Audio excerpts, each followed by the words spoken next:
and then both celebrate differences. The happiest of marriages are people who are so different, yet they celebrate each other's differences. So as you are building on your relationship, don't worry about the differences. The differences are actually what make you better. You complete each other in your differences. So don't look for the person who does exactly what you do. That relationship won't last. The relationship feels easy and it feels right.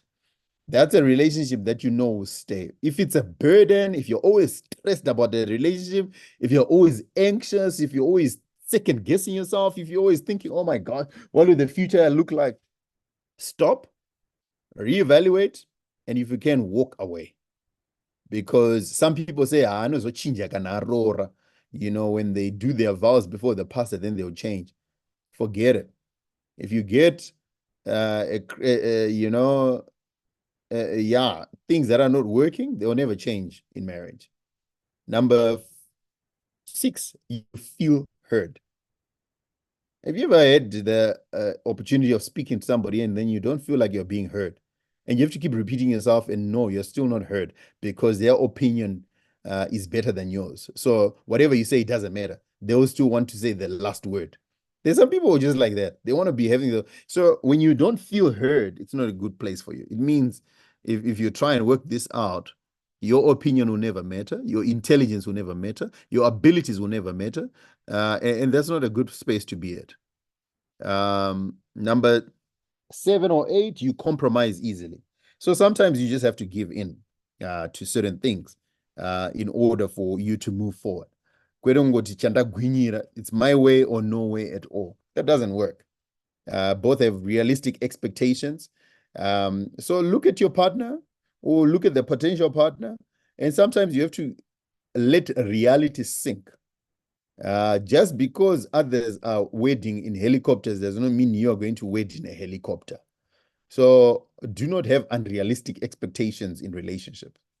That's why it's also encouraged. We encourage not to get entangled in relationship during university because, guys, things are tough, and you begin to have certain unrealistic expectations for a Uber. You know, you can't expect them to buy you a car, to drive you around, to get ice cream for you every day, pizza whenever you say you're hungry. Those are unrealistic expectations. But many of us do that, and we have these unrealistic expectations upon one another. And it creates criminals because people start doing all kinds of gymnastics in order to fulfill raised expectations. So the best thing is to sit down one another, explain to each other, this is who I am, this is where I come from. Don't lie to I stay in Greendale. My parents are like this. Why? No, just lay it out. This is who I am. This is what I am. This is so that right from the onset, there is an honesty or an honest evaluation of one another so that there are no expectations there. But when you start by creating a TV relationship, then you have put out expectations. And if you can't maintain them, they're going to cause stress because stress is as a result of unmet expectations. You must know your love partner. There are different tools that can be used for this. That's why it's really easy for relationship are for the mature because there are different ways that you can learn to relate to one another under guidance and under accountability. Have productive conversations about future goals. If you're not talking about the future, then it's meaningless. And the future, we're not talking about dreams, where one is talking about, I'm going to be like, say, weak now, so yeah, this is who I am and this is what I do, guys, don't lie to one another.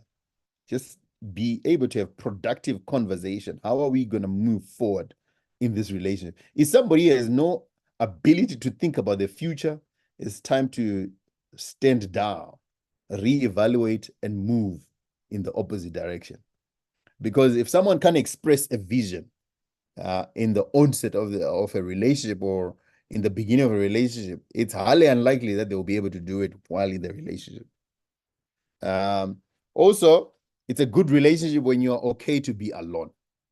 So sometimes in relationship, you need to be alone. You can't always be in each other's company. There are some people who are so addicted to their relationship that they will feel sick in the absence of the person they're in relationship with. You need to be comfortable with being who you are by yourself. Just being alone. Be comfortable in that. When you can be comfortable in your own company, and even though you're in a relationship, then you know you're in a good space. But when you're agitated, when you're always scheming and thinking and daydreaming, then it's a big problem. Kana ndakuwana iwe kana usipo handirare, that's stupidity. If you can't sleep, then you've got a problem. And that problem can cause problems for us later on, because they speak of a possessiveness that is very unhealthy. So one needs to be, when you're both are able to be comfortable from each other, and be able to thrive by yourself, then that's a good space to be in. Communication is a breeze. You're able to communicate. You don't have to lie. You don't have to exaggerate. You don't have to pick a certain moment. I don't go back to come up saying I can only speak to them in the morning. In the afternoon, they're in such a bad mood. They could be in a bad mood because of expectation. So you can't approach them to buy lunch because they're foul loud. You can rely on your partner. They're dependable. They say they'll do this and it's done. They say they'll be here at 10 o'clock, they're here at 10 o'clock. That's a dependable person. When you can depend on somebody, it's a good sign for a relationship. There is a sense of accountability where somebody honors or respects you enough to tell you what's going on in their lives. And not only the good things, but the bad things as well. That's a sense of accountability. When you get to know if you had made decision about something, and then they're able to communicate back and say, you know what we had agreed on, unfortunately, can't go on anymore because of ABCD. The sense of accountability is very important.